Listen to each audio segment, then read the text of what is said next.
Save a horse because you're about to get destroyed. I shouldn't have let you pick music.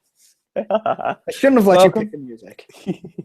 Giants Cowboys preview, little quick teaser for everybody who cares, everybody who thinks one of us is good looking and want to waste 20 minutes of your day looking at us, which we appreciate. Obviously got our jerseys on. Really, a lot of bias involved here, but just kind of what's going on. We'll set the presser. We have a bet, winner of the game. Loser's going to set his Twitter bio as a player from the other team. My bet is so made, and so I hope my mom doesn't watch. So start off, Dez Bryant did not travel, so doesn't bode well for him playing. He's listed as doubtful, which means he's probably not playing, but you never know. Last 5 meetings, Cowboys are 5-0 since 2012. Tony Romo has played in every single one of those games. Cowboys have never lost to MetLife Stadium. However, I'm not feeling confident at all, especially after how the first game went this year, 27-26. Cowboys victory last second kind of stole a victory from the Giants. Neither team wanted to win, really, to be honest. Ugly game. Dez Bryant wasn't in that game either, but Romo was there. I don't have I got a football. Don't worry. There it is. I was worried I wasn't going to have something to hold. But so, Matt, give me a little Giants injury fill in me here before we start shooting some questions at each other.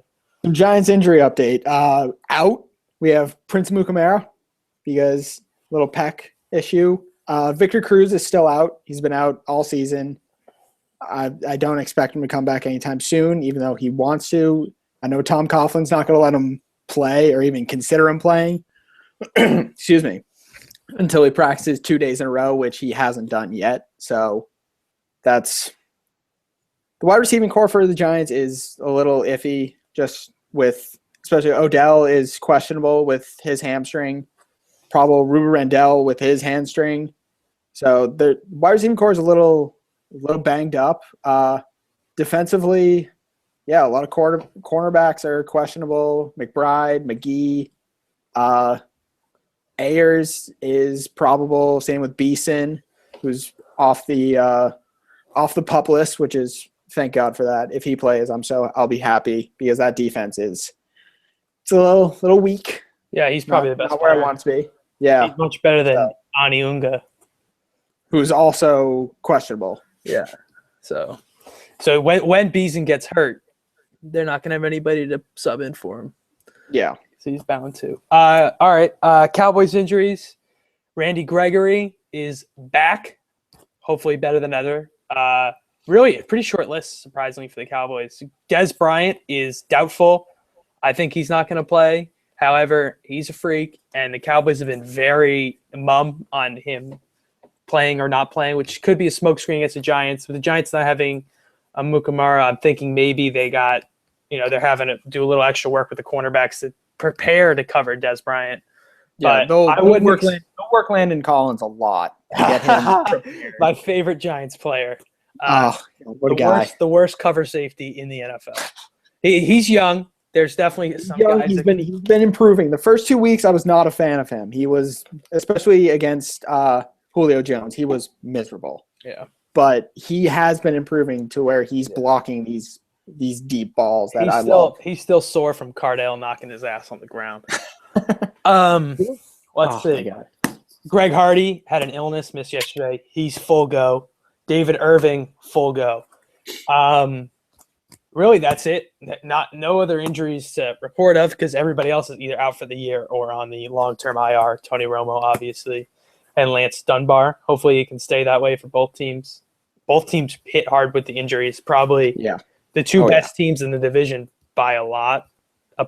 But the injuries have been an issue, and the Eagles are just for some reason are always good against the Giants. I don't get it. I don't like it, and I'm not a fan of how people are saying that Eagles are back. We can agree upon that for sure. Yeah, the Redskins are definitely out. No one should ever count the Redskins. The Eagles, people keep claiming that they're back. They had a huge win on Monday Night Football. No. That was an ugly game. I will say the Giants played horrifically. But the Eagles played horrible. Like they were just enough to get the win. All right. Surprise lineup changes. I think the Cowboys are gonna give the rock to Christian Michael finally. You're big on this guy. I love this dude. He is DeMarco Murray light. He's a little bit shorter, but the dude packs one hell of a punch. And when he's got his chances, he's done really, really well. He hasn't. I guess he doesn't pick up the playbook, but it took him this long. He's got the playbook down. They're ready to unleash their new toy, So, and I'll take anything at this point. I don't really care. Anybody's going to move the rock. The offensive line needs to play better, 100%, and that's kind of where they need to run block better. I think Lyle Collins will help out with that because Leary's been hurt, and that's kind of why.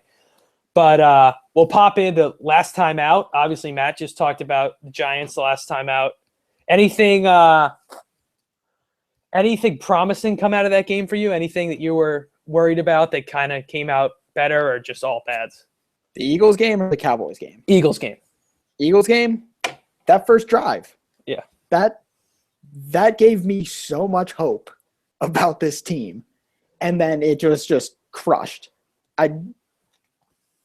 They were pressuring Eli way too much after that drive. Eric Flowers and Mitchell Newhouse worry me a lot because they're just not as strong on the edge as I want them to be, especially since Flowers is still dealing with, I think it's a high ankle sprain that he was dealing with. Yeah, that he's still coming off the effects of that. So he's not going to be as fast on laterally as he should.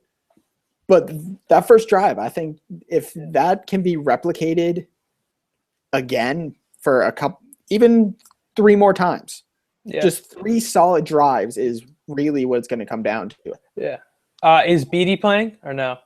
Beatty, he's not on any list I see here, so I'm going to assume he is. Yeah, because I know he was coming off the list this week. Yeah. And they said he was going to practice, but they didn't know if he was. Is he on the 50? Did they activate him to the 53? I'm looking that up right now. Actually. Yeah, I want to say they did, but I'm not too confident on that. I got it right now. Yeah. Will Beatty, the clock on Will Beatty is ticking. Is 21 days to prove he's ready to be activated and plugged into the lineup. Clock began on Wednesday. All right, he's not playing this week. Yeah, he's not playing if they haven't activated him. So never really had here we go. Beatty never really had a chance to get on the field this week for this game against the Cowboys. Since it was Monday night. They're saying, there's not enough time to test his arm, so he will not. It's quick turnover between Monday to Sunday. They only had one. They only had one practice in shells. All right. So I'll start right off. We'll talk. You're talking offense. Last time out for the Cowboys, got shellacked by the Patriots, but had 5 sacks in the first half. Matt, you just spoke about Eric Flowers and Mitchell Newhouse. Mitchell Newhouse. Yeah. How in the world are these 2 guys going to slow down Randy Gregory, Greg Hardy, and DeMarcus Lawrence? An act of God, maybe. Honestly, I watched the Patriots Cowboys when they played, and watching Greg Hardy come off the line and bulldoze over those linemen and get to Brady, it didn't really surprise me because I knew Greg Hardy was a freak, but it just shocked me that he just went through with such ease that having someone like Eric Flowers that is just it doesn't make me feel that confident. Yeah. Especially seeing how easily people have gone over Flowers in the past. I think it was the Gregory week 1 beat him like a drum. Yeah, exactly. He pressured Eli a bunch of times before he got injured. Yeah.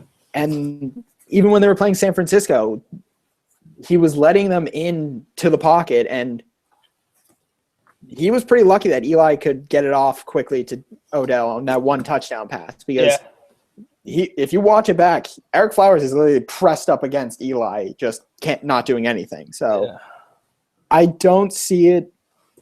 I don't see him going in every single play and getting to Manning just because that's Yeah, you can't. Flowers will find a way to figure him out sometimes, but I think him and Gregor are going to combine for, I'm going to say, 3 or 4 sacks. I agree. I'm not that confident in them, but I really, really hope so. Yeah.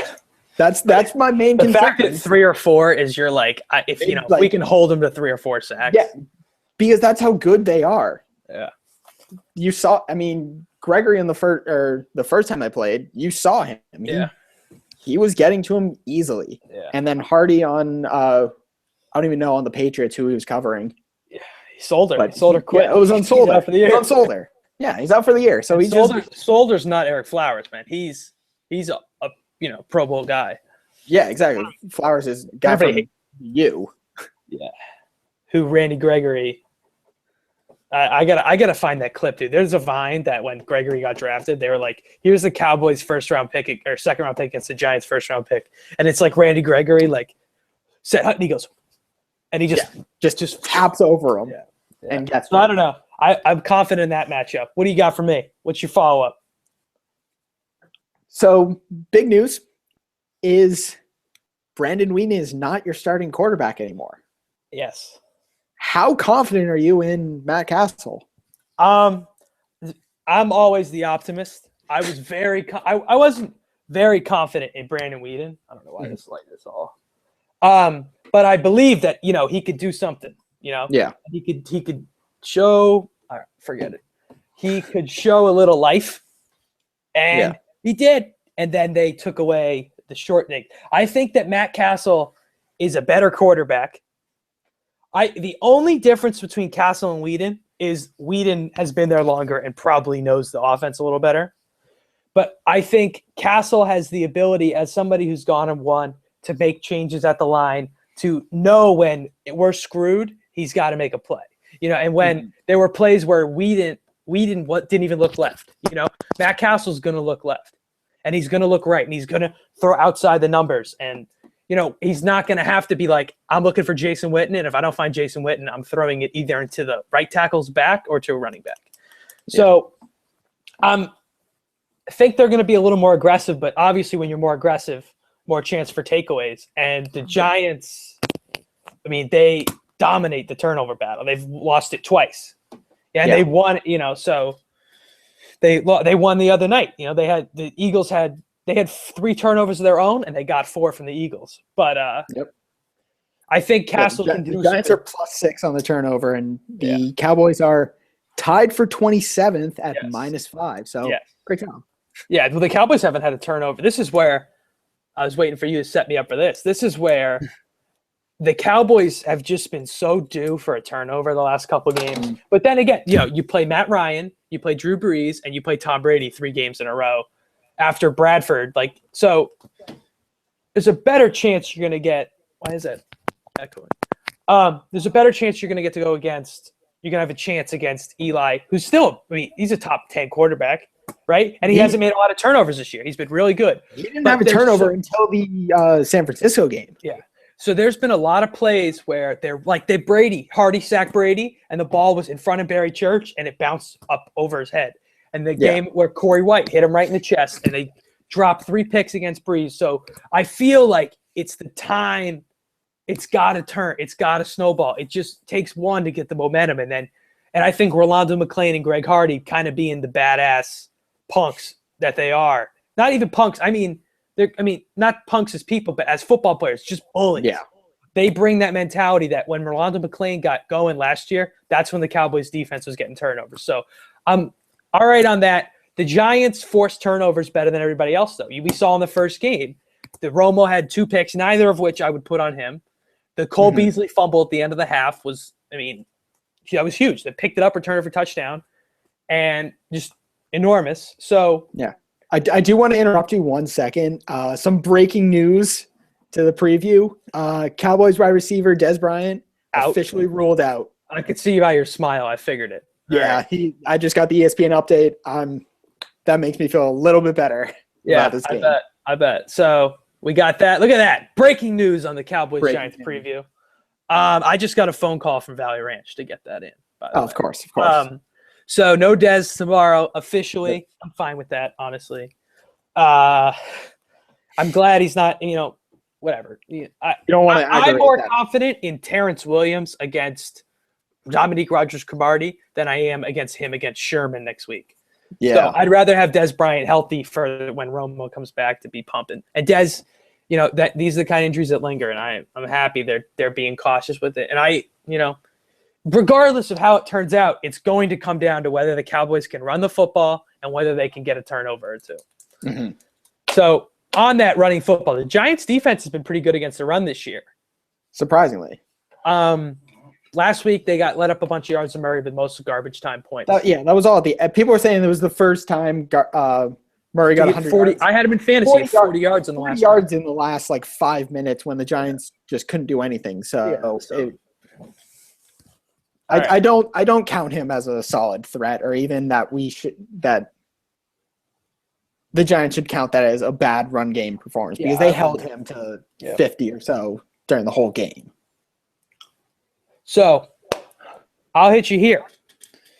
We're going to go into a couple fantasy, maybe a little fantasy sleepers for the game a little later. But do you have – so with the Cowboys pass rush, you're obviously going to see the Giants try to run the ball a little more and spread them out. But also means on third down, probably going to leave the running back in the backfield, guy like Vereen. So maybe Vereen's not a good guy to have this week or whatever. Eli Manning has been taking care of the ball much better. And what would you attribute that to? You think better run play, just safer decisions? I think being able to use Vereen. I think being able to use him as both a running back and a wide receiver, where you saw him on that one touchdown a few weeks ago, where you get a play action pass and then have him dump off into the flat, and then he can just go for 50 yards. So I think being able to use a threat like him in two different ways, where you can run the ball with him and he's a solid running back. He gets yards. He gets through. I don't have exact stats on what he does, but I think just being able to use him as a run and pass threat, especially when you dump him off to the side, I think that's something that has helped Eli so that he's not throwing into bad situations like he was in previous years, where he didn't have kind of this position where he could just dump off to someone. Yeah. And then even being able to run a West Coast offense where it's just short slants, quick pace, even though he's kind of reading defenses at the line, he's still kind of getting up to the line and not letting them kind of set or get a solid play together. So being able to just use these short slants to even receivers and running backs, just being able to dump it off to someone, I think has helped him a lot to make him seem like he's a little bit better, and also to utilize the run. All right. Hit me. What do you got? All right. So Dez is out. You're big on this Christine guy. What about him is making you confident for it? Well, first of all, it's the unknown, right? So it's the thing with Christian Michael is he is more than any running back they have on the team. He is the most like DeMarco Murray, in which you saw the Patriots game. He was in the backfield, 3 dudes on the Patriots in the backfield on 4th and 1, and he got past all of them and dove forward for 5 yards. He's got, he's lightning in the bot, just will knock you over. And that's kind of where Randall wasn't getting the yards. He wasn't getting the dirty yards that Jason Garrett loves to talk about. And I still think we'll see a lot of Joseph Randall this game, but Christian Michael in the red zone, especially if the Cowboys can get the ball to the red zone. So I don't know much about him, to be honest with you. He was good for the Seahawks. He had a couple, he had 9 carries for 80 yards against the Giants last year in that Seahawks game with a run of, he had 6 carries for 80 yards. I'm going to get this out. He had a run of 45 yards against the Giants, and he had a run of, so that kind of slices it up. But I'm going to get his exact stats. He's just something new, and it's somebody who the coach has been really high on everything, just a matter of getting him ready to go and ready to be in the offense and be relied on as every down guy. And he's 5'10", 220, and he's a 4'4", 4'5" guy. Yeah. So, I mean, the dude packs a freaking punch. So I'm hoping he can do something just to take the pressure off of Castle, not make Castle have to work. This year he's, 2 carries for 5 yards, but he had a -1 on a 4th and 3 where the entire Saints defense lined up knowing he was getting the ball. Yeah, last year against the Giants, four rushes, 71 yards. Yeah. With a 45-yard. So take that out. He had 3 carries for 25 yards. So he's got – but that's, again, a change of pace with Marshawn Lynch. I think that Christian Michael's best asset to the Cowboys is the ability to beat up defenders and tire them out, opening up the opportunities for Joseph Randle like he had last year. So we'll definitely see, I would say 15 carries from Randle, maybe 10 from Michael. I would like to see 20 from Michael. But they're getting the run. It's just frustrating to watch. Without Romo, you can't change the play at the line of scrimmage. So I think Cass will be an improvement. And I think Christian Michael and Lyle Collins will be good for the run game. Just the thought that he's not going to be there just for short yardage. Mm-hmm. We'll go bold predictions of the week at the end. Again, we're going to go one more question each. A fantasy sleeper from both teams. We'll each have one. I have my Giant in mind. And I already told you my Cowboy, Christian Michael. So no surprise there. Yeah. Matt, if I had to ask you if there's one football player who is the bane of your Giant fandom existence, that answer would have to be from the Cowboys? In football in general, right? If there was one Giants nemesis that, as a fan, kills you.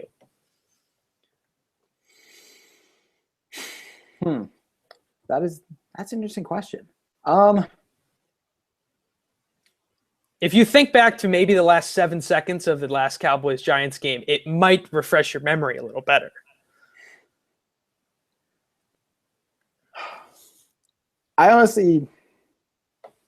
I'm also blanking on that name, but I would honestly say Tony Romo. Okay, well, he's not playing. He's not playing. I was going to say Jason Witten. Jason Witten too, but I would say if we're including people who's not playing, I would say Tony Romo just because he can pick apart. You saw it in the first game. He picks apart the Giants. Yep. In most games, he picks apart the Giants. So I'd say that. But yeah, Jason Witten, just having a offensive threat like that where you can just plant him out in the middle of the back or middle of the secondary and just gun it to him. All right. I got Jason Witten against the Giants stats up right now. Yeah. It's going to be something stupid. With a couple John Kitna and Drew Bledsoe games in there, he's averaging a half a touchdown, 60 yards on 7 targets. Yeah. In the last 5 that the Cowboys – oh, here we go. The last 6. 22 targets, 18 receptions, 167 yards, no touchdowns. Giants, that was the last time the Giants beat the Cowboys, 29-24. Yeah. That was the week 8 – or no, that was in October. 9 targets, 8 catches, 70 yards, 2 touchdowns. 7 targets, 4 receptions, 37 yards, 2 touchdowns. 2 catches, 27 yards first game last year. 4 catches, 30 yards, touchdown. First game this year, 8 catches, 60 yards, and a touchdown. So 2 touchdowns, I apologize. So he's put up 80 points against the Giants in his career. 13 touchdowns against the Giants is the most he has against any team. Or I think he has 16, actually. What is the Giants' plan to stop Jason Witten? Without Dez, it's a little easier. Stack the middle. Mm-hmm. That's where Jason Witten gets all of his points. Essentially, is that they just kind of run a go route from him set on the edge, and get him. So I'd say it's better that Dez is in there because we don't have to potentially double team him. So maybe throw on have a cornerback and then one of the linebackers on Witten at all times. Yeah. But I'd say just stacking the middle, just making sure that he doesn't get anywhere near a ball. Yep. I think that's something that Castle can rely on with the experience that Witten has, where he can just kind of, if he doesn't see anything and doesn't want to air it out, which he does occasionally, he can just go to Witten. Yep. If that's not his first, if that's not his first target. Yeah. Let's see. What's the question I had for you? What are you going to sting me with? This is your last one. What do you got? Well, I want to hear your opinion on this. Who's the one person on the Giants that you think is going to be the X factor? The X factor, my sneaky X factor is Will Tye, the backup tight end for the Giants. He looked pretty good, because Fells is out. Had a lot of good catches. He's a different type of tight end. Byron Jones was good against Gronk. He's been good against every tight end they've played so far. I have no problem with him on Denell and whatever, but Ty kind of scares me a little bit because he has the ability to stay, he has the ability to be a fullback or be a tight end, H-back kind of guy. So he scares me. Odell Beckham Jr. should be the X factor of the game. He's the X factor every game. Yeah. He's kind of down lately. The Eagles just said we're going to double team you every play, or we're going to press you, and we're going to rush the passer. So by the time Odell Beckham was open, Eli had to check down or he was on his face. Yeah. So I expect them to press him with Claiborne, who's been really good this year. Claiborne also went up against Beckham at LSU with a safety over the top.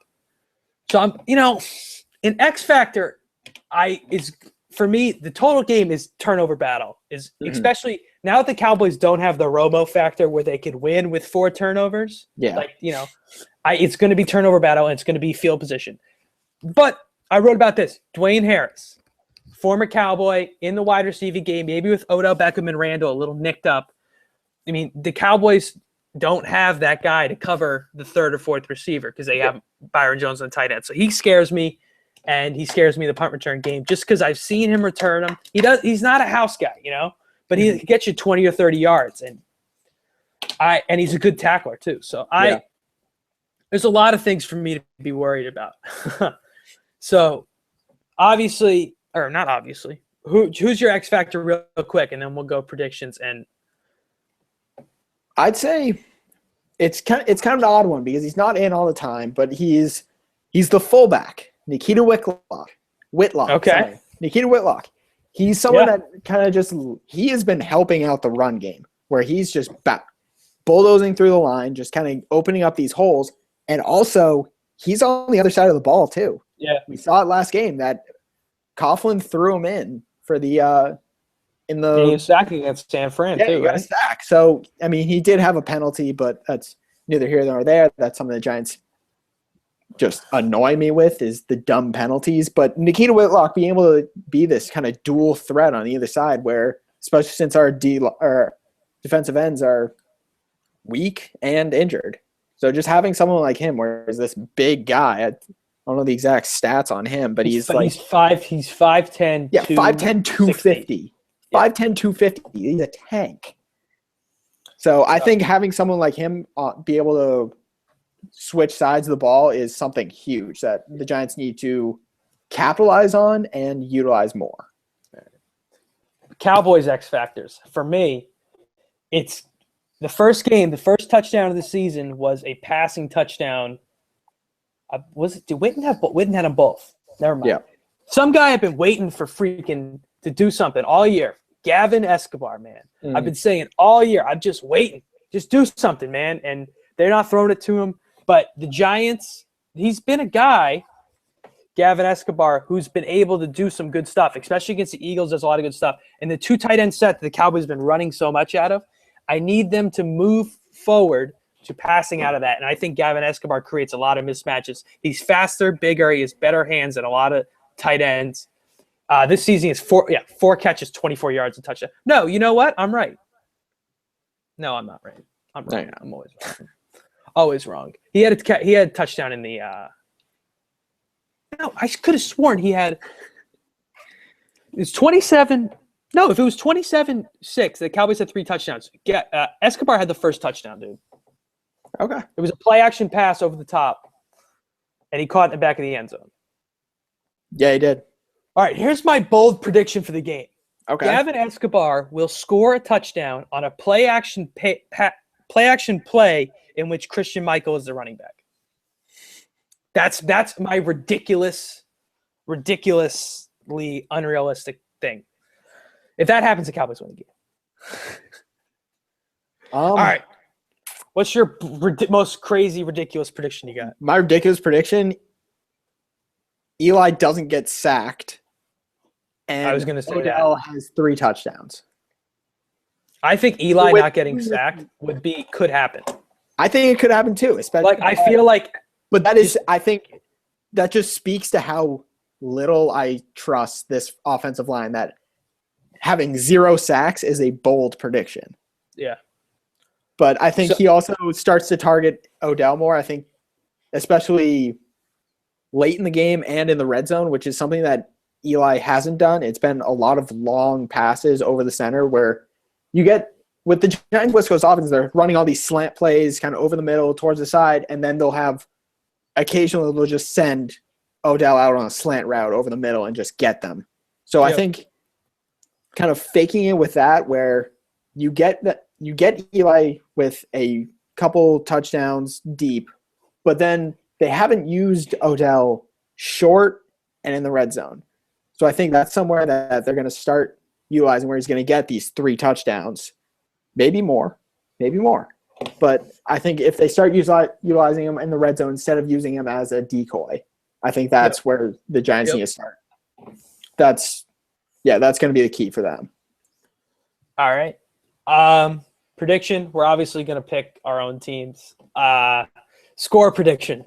If the Giants win, the score will be 27-24. Okay. If the Cowboys win, the score will be 24-10. If the Cowboys win the game, it's because their defense won them the game. So even 24, it might be 17-10. If they win, it's because they did what the Eagles do to the Giants. They're going to sack the quarterback. They're going to get a couple turnovers. And I'm not confident in that because Matt Castle hasn't played a game. But Matt Castle hasn't been terrible. And Brandon Weeden carries so much bad mojo with him. You got to figure, just for Brandon Weeden's sake, that the 1 week he's out, the Cowboys get 3 turnovers and 8 sacks.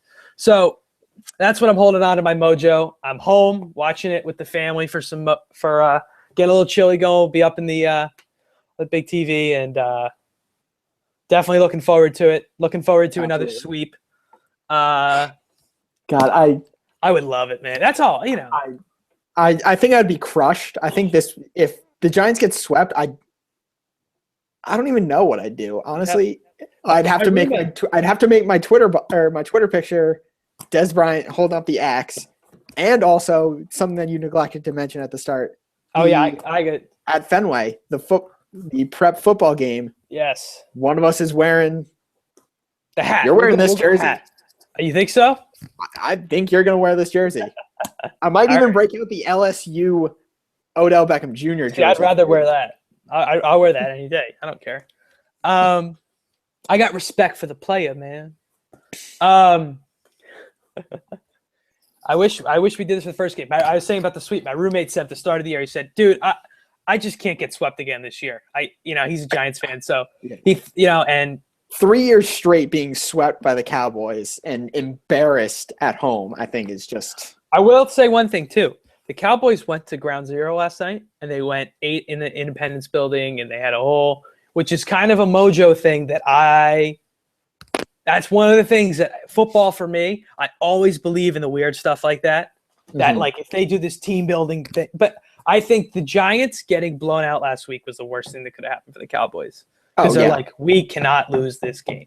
And even a division game, anyways, you're thinking that. And the Cowboys, but also the Cowboys are we can't lose this game. Tony Romo, Des Bryant are playing. I don't give the Giants a chance. Other than the fact it's a division game, and this is the craziest division in the history of sports. Honestly, literally anything could happen in this division where you get teams, you saw it last week, teams that shouldn't be good gave the Giants a run for their money. Yeah. That could just be even the Giants San Francisco too. But that's one thing too. San Francisco took them to the wall. And we saw San Francisco against Seattle, who's not that good the other night. Yeah.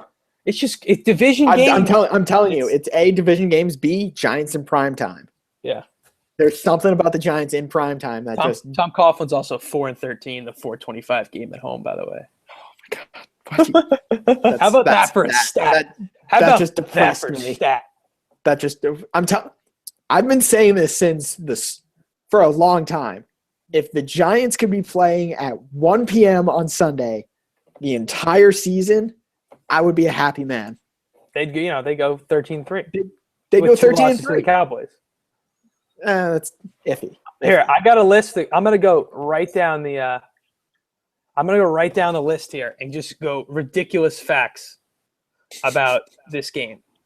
Jason Garrett is 14-13 in late afternoon games with an 8-5 record on the road, 6-1 record on the East Coast. In initial starts for a franchise, Matt Castle's 3-1. This is the 5th straight year the Cowboys will go on the road post-bye, which is the longest streak in team history. And the last 2 years, they've played the Giants after the bye and won. Jason Witten says all the team needs to do is go up to New York and get a win. So put it in the book. Rod Marinelli says, I have a great quote about Rod Marinelli, who's crazy. He said, Greg Hardy is crazy. He might play safety for us. So that's all I got. These are all these stats are attributed to Mark Lane, who's my Cowboys stats guy. The dude is freaking awesome. He's got a stat for, a whole day of stats every week. I love it, man. For a sick bastard like me, I suggest finding one for your team.